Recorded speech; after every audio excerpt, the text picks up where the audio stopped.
Hey friends, top of the day to you. Alicia Jackson here with Crest Hollow Realty here in Dallas, Fort Worth, Texas. You may not be buying right away and that's okay, but if you're getting emails from me, my main focus is to make sure that you are the most and best informed buyer that you can be. I want you to understand the buying process. In Texas, we have the TREC promulgated contract. Unless you're a lawyer typing up your own contract, you're going to be using this TREC contract. And it's the 1 to 4 family residential contract. Basically, if you're buying a single family home, you will be using this contract. If you scroll down to the last page of the contract, you will see the termination option. And also at the bottom, you can see this is where you would have the executed date filled in and the final signatures. But the option period, I get a lot of questions about, especially from buyers who maybe haven't bought a home in a long time and they've forgotten, or they're first-time home buyers, or they're buyers moving in from out of state. We have a ton of relocation buyers coming in from like California, Florida, all over the U.S. And every state calls it something different. But the TREC contract is written very much in the favor of the buyer. And this option period is one of those favors. It's giving the buyer XYZ days to think about it, to do their inspections on the property, and if there's repairs needed, to negotiate those repairs with the seller.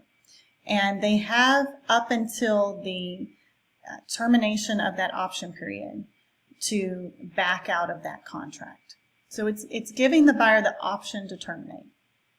We call it the option period or inspection period as realtors. And what it is so many days. In this seller's market that we've got right now, we're seeing a lot of 7-day option periods, but it can vary. It can be as little as 5 days, and it can go up to 14 days.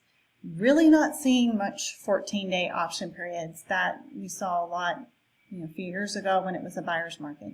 But it is a full-blown seller's market right now, so we're encouraging buyers to think about that when they're submitting an offer, because you're essentially paying the seller XYZ dollars to take their home off the market so many days while you do your inspections.